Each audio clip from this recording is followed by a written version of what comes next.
Okay, so we get rank 262 Ezreal at rank 11 Masters right now. Ezreal deck's not always the best. Run odds. Elise is not always the best card in these matchups either. Glimpse is usually good. If we're on odds, we really want to 1-drop though, so it might just be keep Elise and Glimpse, because Glimpse is just really, really good in these matchups. And then look for like an Aristocrat, Rearguard, or Pet. Unfortunately, no hit. So the draw though, Mark, okay. So we just pass. Not ideal. Crowd Fever, that's good, but it gets a lot worse if you don't have the 1, unfortunately. Play the Elise. So maybe he just gets to attack with this. We don't really block, I don't think. Nope. He doesn't want to give us the option to block. Interesting. Second Elise, okay. So if we attack... He's always going to block 1, right? He always blocks the 1/1. So in that case, is it not better to just play this first? What can he play on 3 that would really trade her? I feel like in those factions there's not very much. Rhyme Thing, I guess, if he plays Rhyme Thing Wolf in the Ezreal deck. I feel like this is just the safest play, and just see what the reaction is. Get Excited happens a lot, so the Elise dies, and then at least we can play another one. Otherwise we can maybe talk about developing more. The problem is, like, the further developing, well, it leads to a good crowd favorite, right? Which is really, really good. I think a good crowd favorite is really important to win, especially in these slower matchups, right? But the negative part about it that I don't really like is that if he has 4 mana and he's just gonna pass, then he could just bait an avalanche, right? Because if we're gonna commit, we want to go all the way, and that's probably what we want to do a lot of the time. Let's just take a look at the Ezreal decks that are average here. So Iceveil Archer is normal, Avaros and Marksman's really normal. They do run Elnux as well. They also run triple Thermo, 3 Mystic Shots, 1 Get Excited, and Harsh Winds. Okay. So he's got 2 mana left, and one of them is spell mana. So a lot of the time here, they actually don't run Avalanches too. That's really good.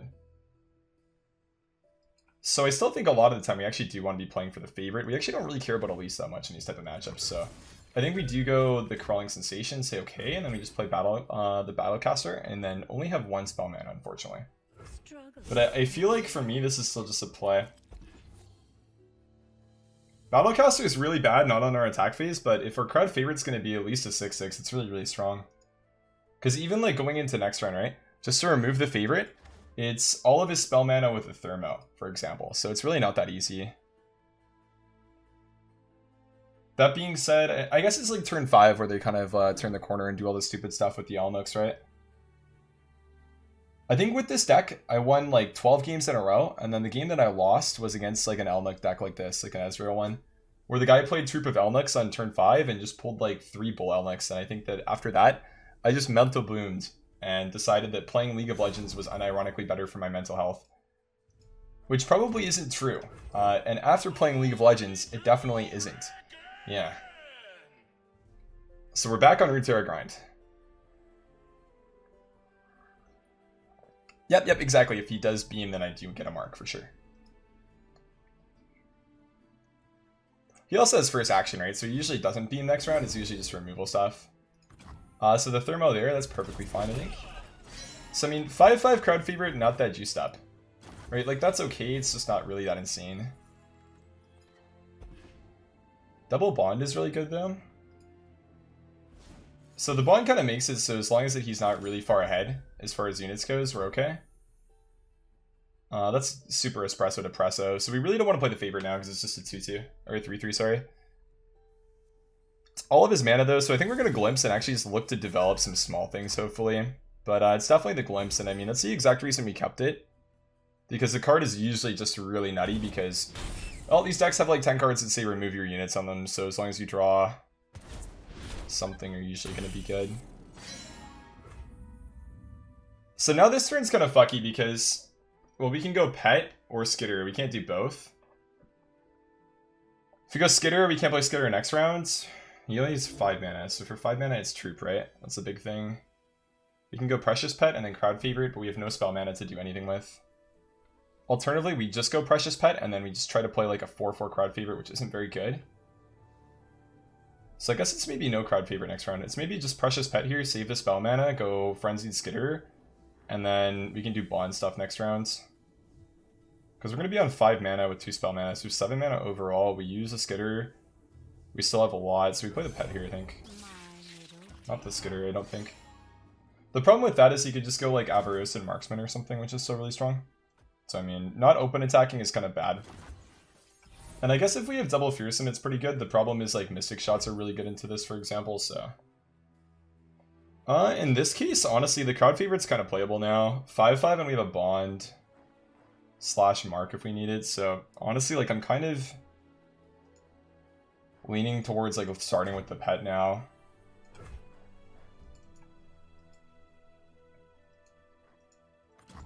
I think it's still like really flexible because we can choose what we want to do now.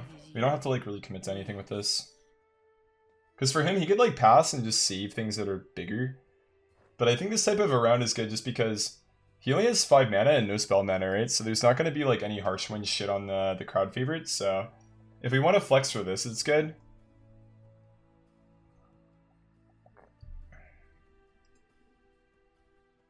Basically, just having no spell mana means that like this turn's just not going to be that great. And that's why I think that it's pretty ideal to kind of start with something small and just see what he wants to react with. Because sometimes they'll just like straight up play like I fucking hate this game. So I mean, we can make it so only one can block Fearsome cards with Skitter, and then do we have lethal that way? Probably not, he's at 18. So we block Elise every time, we'd have 9 damage, 9 plus 4 is 13 plus 3 is 17. And the 1/1 gets blocked by one of them, so we're actually just 1 off lethal here with that play. Kind of insane.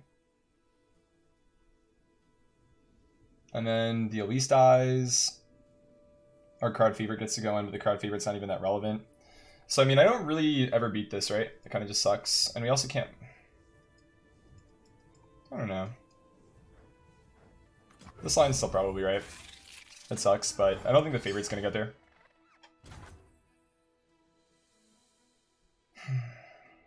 Could attack with everything but Elise, but she's never gonna level anyways. She's just not really the way that you win in these types of matchups no matter what anyways, so I think we just do the damage here and try to like look for maybe crowd favorite on the next attack phase to pop off. So we just open attack, he is a 5, he should be blocking some things here. So we don't play the bond yet, so we just do this. 3/5 there, 1/1 there, it definitely makes sense. So we want to bond the Elise.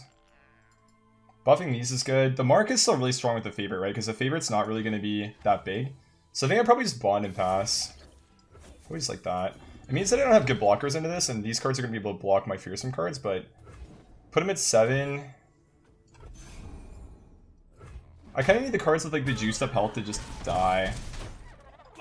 So I mean, that was like almost a really good turn for us. If you had like no Bull Elnick from that, we were fine, but... I mean, Troop of Elnics on turn 5 and this dog shit class name a more iconic duo, right? Or me and top decking Darius. That's also a pretty fucking iconic duo, so I think we're happy about that, and that usually means we're in a good spot now. So we should usually be taken down ranked 262 Ezreal player with this draw. So he passes, so maybe looking for like a Thermo here. So if we just play Darius, give him the Thermo, we open attack, we have a 2/1 that's going to be 4 attack with the bond, and then we have Mark as well, so that does 7 damage. I think that playing Darius is still fine into this, right? Because we do want to commit a lot of units so then Harsh Winds doesn't just solo win the game for him. And we're still going to have mana to play the favorite and everything, so Thermo comes down number 2 every time here, yeah. I honestly probably could have baited it out with the favorite as well, right? Like, that probably wasn't super necessary. But I think with open attack now, like, I mean, it's just wins that beats us, right? If we do the open. Or we can slow roll. So he has 7 mana, he can play like a Chump Wump as a good blocker, he can play another Troop, he can play Marksman. Brittle Steel is also pretty broken into what we do right now, so Brittle Steel also shits on us, actually. So we lose to a lot right now. So I think in that case, we actually want to go Battlecaster favorite, because if we're going to lose to Brittle Steel too, it doesn't really feel like it's worth playing for at the moment. Because I'm not gonna lie, like, we actually get fucked by so much here, so I think we just, like, commit. I can see that 5/5's good enough. I feel like we have to greed, though. It's like second static shock that then fucks us and make our favorite smaller, and then we just lose, but... I mean, honestly, that's pretty bad, right? So... He's also got a really big hand as well. Cards like static shock do draw you cards as well, so I mean... It's in a pretty good spot. Whereas for us, like, the Thermo was bad. Him having 2 is definitely not good. And the second one was, honestly, like, we should have been able to read that he had the second one because of the first one. It was just super obvious that he had that. So I don't think we'd mark the 4-1. Just because we can mark the favorite if we need to. And we also lose the ability to bond, so I think we say that's okay. Unfortunate, but okay. So now we play 5/5 favorite. He always blocks it with the 3/3, so this card does 2 damage right now. He blocks 2/2 with the 3/3. 3/1 goes into 3/3, so we're pushing 4 overall. At this board state, fuck my life.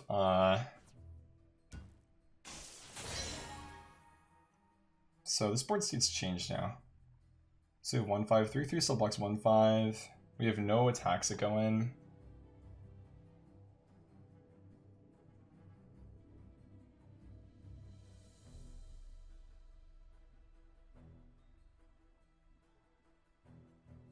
We have no mites or anything. I think we have to pass here, unfortunately. The problem is, like, he's up cards, so we don't really get to do anything, right? If we attack, the attack's never going to be big enough to win. We get to do, like, what, 3 damage if we play Bond here and clear one thing, and then none of our units are safe, really, because we don't get to get one to go over the top, so we have to pass. And I guess hope for, like, a favorite / Darius draw, maybe? Glimpse is actually not bad. We have to glimpse a unit, though, which is pretty shit. We can like, save some face damage, I guess, maybe? His Ez isn't leveled. Hey, Joseph, thanks for 27, dude. Hope you're having a good day. Let's pop in, dog. Well, I think I'm not even gonna lie. Like, the reason why I haven't been playing this game for like the past week nonstop anymore is because of Elnix, really. I find for the most part Runeterra is pretty fun, but I think one of the biggest issues is there's just like a lack of cards in like the classic basic set, and I think they need to add more in to make the game more engaging. And my biggest issue is like uninteractive things like this, where I was completely shitting on my opponent, playing around everything super well, thinking about what I wanted to do during the early game, but then he just played a fucking Elnuk and then I lost, right? So I don't really know what to say about that, but he just like played one troop of Elnuks and got 2 cards that ended up shitting on my board. Which is honestly just really fucking tragic. And then we just lose the game because of it. So I mean, for me, it definitely feels fucking terrible. You know, I'd be a liar if I said anything else. At least this is really good for us because he doesn't have mana to do anything else, right? He can maybe Mystic Shot again. But the Glimpse is huge because now we can get units that might actually do something here. Aristocrat and Skitter. So Aristocrat should be good. And then Skitter next round is actually really strong for us because we have 2 Fearsome units and this is a Fearsome unit. So I think we actually pass and then play Skitter right away. Because that means that we actually get to connect with the lie, right? It should actually be pretty powerful. So I don't even want to give him another action, and with Host Spider we actually don't have enough room to do anything. So this should be at least enough to kind of fuck with him for a little bit. He can still like Harsh Winds and block everything else though, so I mean, we probably don't win, but... this way there's a chance, I think.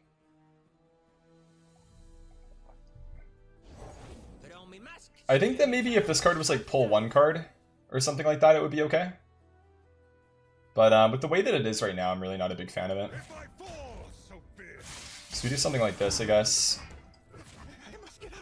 He has 1 unit that can block the Fearsome things. So he goes like 4/4 here, Harsh Winds these 2. And then our 3/3 would connect. That's actually kind of a good look with the Skitter. This card's also one that's like a little bit too powerful, I'd say. 4/4. Actually, technically, sorry. So he can do that, then block like the 2/3 here, right? So I actually only pushed 2. That's my bad. If we only push 2, we technically can still win. Basically, there should be something that's unblocked / not Harsh Winds. That means that we should be able to get there.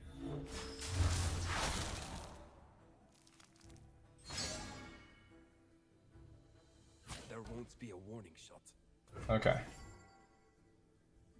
So if that's his action, we can just like, because he can go back with the brittle seal now, we have to actually mark this right away. I believe that's the only way that he can stop us from winning here is just that. So we do that, and then we just bond here, and that should be game, probably. I don't think for 1 mana there's another out. I think we usually just went off of that.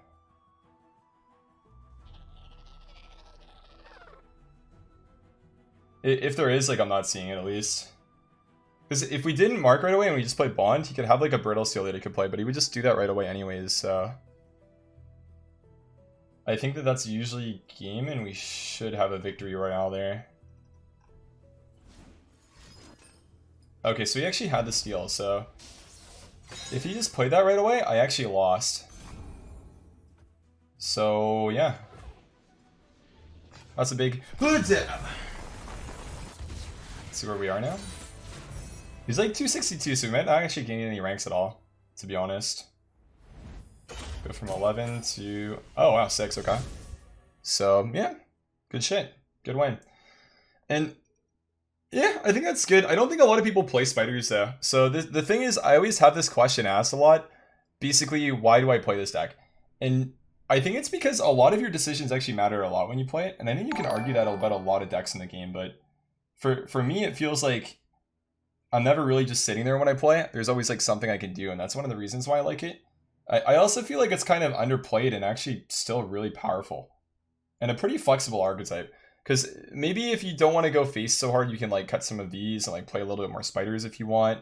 You know, for me, I kind of like a mix right now with like the last breaths with like the aristocrat, because they're a little bit stickier into a lot of the removal right now and let your Elise get leveled up in your faster matchups like for the elusive decks.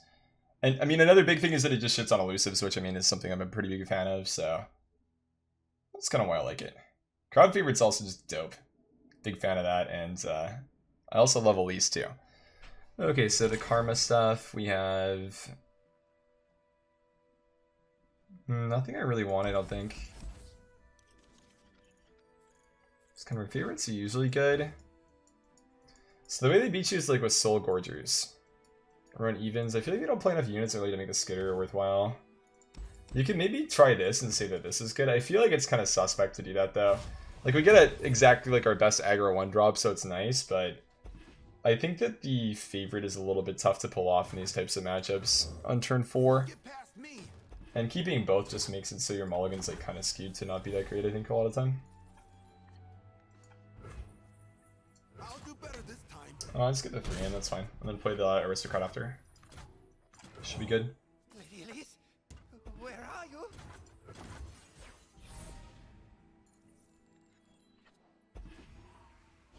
Bubblecaster's okay. Gets blocked most of the time.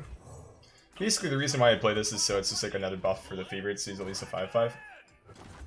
I think that it gets Will of Ionia basically every single time now. Yeah, but I mean, you just let him do that if he has it, otherwise it goes in. Could also be Vengeance. There's like a, you know, just 75,000 different things if they have full spell mana on turn 4 that they can use to answer this crowd favorite, so yeah, we let him just answer it. Instead of Ages. So that gives him random spells, I believe. Yes, create a random spell in hand, and if you're enlightened, create 2 instead. So we hit him in the head. He blocks a 2/2 and plays Will of Ionia. Grasp, okay. So he's at 12 then. I think we just mark here, so we get some more damage. Yeah, put him at 5 still, and his Shadow Assassin's dead. So that's a really sweet outcome for us. I mean, playing the mark like that just to play around removal is always really, really good. It just feels so bad because Grasp is just so expensive. Honestly, it's just, I don't know. It's a fair card, I guess, for the mana that it has, but it's just, it's so expensive, dude. So next run, we're on turn 6, you can have full spell mana, so we could just like straight up play Runation right away.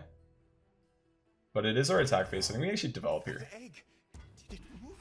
Because if we play both the Aristocrats and then the Skitter, we technically just have lethal on board if he wants to remove that. So even with the 9 mana here, I'm pretty sure that if we just open attack, we should just win without playing the Darius. Yeah, good game. Okay. So playing on the grass is just like a little bit too much for me to deal with. And I feel like that happens a lot. Like I think I'm like 6-1 in this matchup now. Okay, we get missed race. I guess like not too much got changed with the nerfs, right? So it kind of makes sense a lot of people are still playing this. So we have Mark, Bond, Darius, House Spider. So we're definitely gonna keep Spider. We're on odds, so you really want something that's a 1-drop that we can attack with right away. You could just like hold Bond this on 3 too. That's always a play. So maybe like this. A lot of 2s, honestly. Like it's not the end of the world that we don't have a 1 to attack with on 1.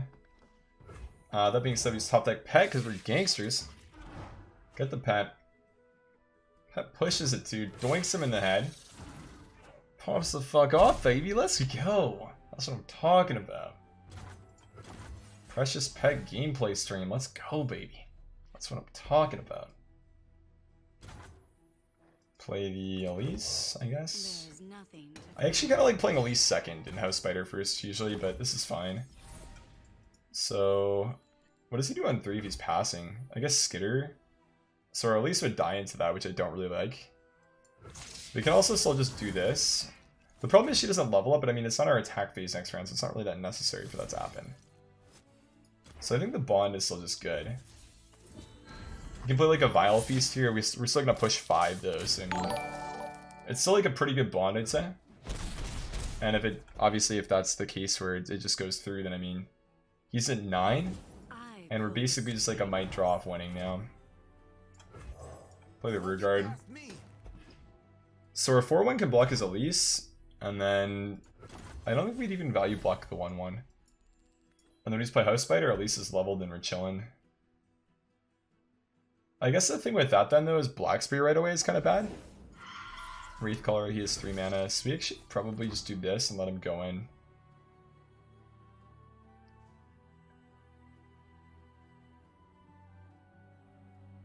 We could let one of the 1-1 spiders die, so we can play a Battlecaster right away. For more damage for next rounds.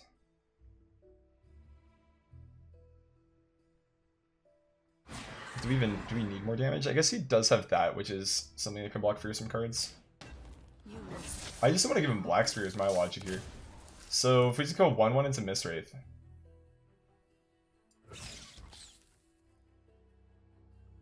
Or sorry, Wraith Caller. I feel like that's fine. We can't do it until Elise because she's fearsome. So I think it's just this. Problem is, I guess he can mark a card now if he wanted to. He's not going to, that we could. So now we can play Battlecaster just so we get more damage right away. Elise still levels.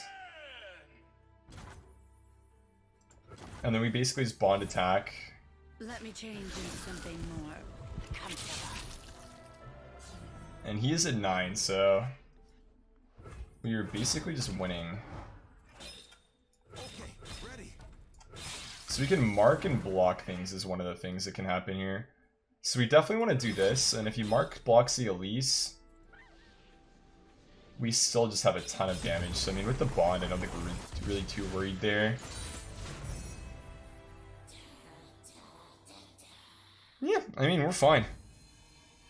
Pet top deck was nice. GG's. Good stuff.